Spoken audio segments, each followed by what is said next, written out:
The engines were already dying when the flames reached the wings. At 7,000 feet over the Pacific, the sky turned into a furnace. Black smoke clawed backward across the fuselage, choking the gunners in their turrets. Oxygen masks filled with heat. Radios crackled, then screamed, then went silent. Fire in the bomb bay. We're losing pressure. The aircraft shuddered. Not from flak. Not from enemy fighters. From inside. Men clawed at hatches that wouldn't open. Ammunition began to cook off, sharp metallic pops echoing through the burning airframe. The smell of fuel, oil, and burning flesh mixed into something no one on board would survive to describe. Below them, the ocean waited, cold, silent, endless. But what happened next would not end in the water. Because this wasn't just a crash. This was the beginning of something far darker. Something that 139 Americans would never escape. And something Japan would try to erase from history itself. The heat spread faster than the crew could react. It crawled along the fuselage like something alive, feeding on fuel, devouring wiring, swallowing oxygen. The narrow interior of the bomber became a corridor of flame, each second cutting off another escape route. Get out now. But there was no out. At altitude, time doesn't pass normally, it compresses. Seconds feel like fractions. Decisions become instinct. And inside that burning aircraft, instinct turned into desperation. One gunner slammed his shoulder against the hatch. Again. Metal screamed, but didn't give. Another tried to crawl forward, only to be driven back by a wall of heat so intense it seared through his gloves. The cockpit instruments began to fail, one by one, altimeter flickering, compass spinning, engine gauges dropping into chaos. Outside, the formation was already breaking apart. Other bombers veered away, not out of fear but survival. A burning aircraft in formation was a death sentence for everyone around it.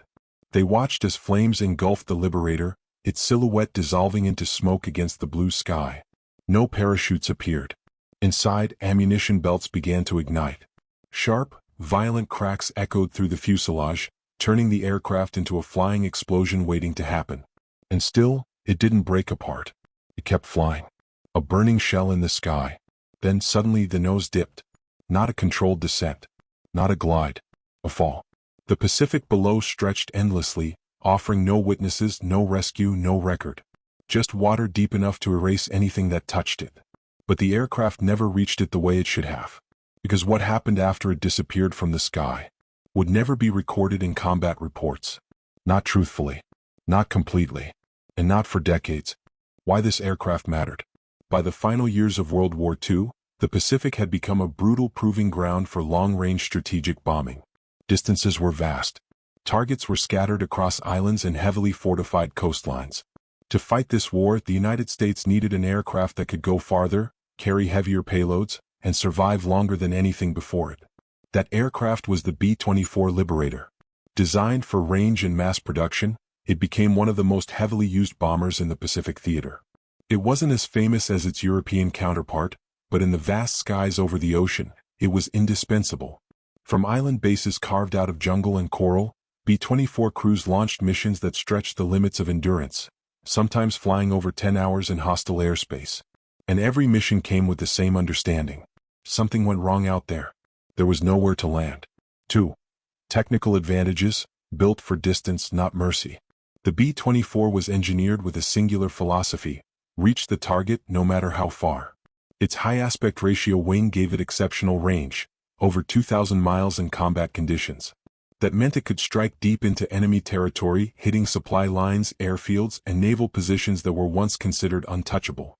It carried up to 8,000 pounds of bombs.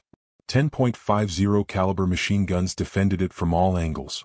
Its tricycle landing gear made takeoffs from rough Pacific runways more manageable, while its spacious bomb bay allowed for diverse payloads, high explosives, incendiaries, even anti-shipping munitions. But the design came with a cost. The fuel tanks were vulnerable. The structure, while efficient, lacked the rugged resilience of other bombers. When a B-24 caught fire, it didn't just burn. It became a trap. 3. Combat story, the mission that turned into a death sentence. The mission began like dozens before it. A formation of B-24 Liberators lifted off before dawn, engines roaring against the humid Pacific air. Their target, a Japanese-controlled airfield and supply depot. Altitude climbed steadily. 5,000 feet. 8,000, 12,000. The sky was clear, too clear. Then came the flak. Black bursts erupted around the formation, timed perfectly. The aircraft jolted as shrapnel tore through aluminum skin. One bomber veered off, trailing smoke. Then another. Inside one particular B-24, a direct hit ruptured a fuel line near the bomb bay. The fire spread instantly. Gunners tried to fight it with onboard extinguishers, but the flames were already feeding on fuel vapors. Within seconds, the interior turned into an inferno. The pilot ordered bailout, but the heat warped the escape hatches. Hydraulics failed. The bomb bay doors jammed. Men were trapped inside a burning aircraft at altitude. Some tried to force their way out. Others stayed at their stations, hoping for a miracle that never came. The bomber descended, not in control but in agony. And then it disappeared from the sky. For enemy perspective, why opponents feared it. Despite its vulnerabilities, the B-24 was a formidable threat. Japanese forces knew its range meant nowhere was truly safe. Remote bases, supply convoys, even ships at sea, everything was within reach. Its bomb load could cripple infrastructure in a single pass. Its defensive guns made close interception dangerous. Enemy pilots learned quickly, approach wrong and you wouldn't leave. But what made the B-24 especially feared wasn't just its firepower. It was persistence. Even damaged, these aircraft often pushed forward. Crews completed missions with holes in their wings, engines failing, and systems barely functioning. From the ground, it looked unstoppable. But the reality inside the aircraft told a different story, one of constant risk, mechanical fragility, and the ever-present threat of fire. 5. Strategic impact. Beyond the battlefield. The B-24 reshaped the Pacific War. Its ability to strike long-range targets disrupted Japanese supply lines, weakened defensive positions, and paved the way for island-hopping campaigns. It gave Allied commanders a strategic advantage that stretched across thousands of miles of ocean. But its impact wasn't just measured in destroyed targets. It was measured in sacrifice. Because when these aircraft went down, especially over enemy territory, the story didn't always end with the crash. Some crews were captured. And in certain cases, their fate became something far worse than death in the sky. What happened to the men from that burning bomber would soon become one of the darkest chapters of the Pacific War. Hidden, denied, and nearly erased from history. What made incidents like this even more tragic was the operational reality of the Pacific theater. Unlike Europe, where downed crews might land in occupied territory or even friendly resistance zones, the Pacific offered almost no second chances. Vast stretches of ocean meant that survival depended on immediate rescue, something rarely possible during active missions. And when crashes occurred near enemy-controlled islands, the outcome became even more uncertain. Japanese forces, already under immense pressure from sustained bombing campaigns, often viewed captured airmen not as prisoners of war, but as instruments of retaliation. This shifted the nature of risk for bomber crews. It wasn't just about surviving flak or fighters anymore. It was about what waited below. The B-24's range allowed it to strike deep, but it also meant crews were operating at the absolute edge of recovery capability. When things went wrong, they went wrong far from help. And in some cases, far from humanity itself. War leaves behind wreckage you can see, twisted metal, scorched earth, silent runways reclaimed by time. But some of its deepest scars are the ones buried on purpose. The B-24 Liberator remains a symbol of reach, endurance, and the relentless push across the Pacific. It helped turn the tide of war, carrying crews into skies where survival was never guaranteed. Yet its legacy is inseparable from the men who flew it. The 139 Americans who perished in that fire were not just casualties of combat. Their deaths became part of something more disturbing, an attempt to conceal, to erase, to deny what truly happened after the flames died. History nearly lost them. Records were incomplete. Testimonies suppressed. The truth, fragmented and scattered, waited decades to be uncovered. But it endured.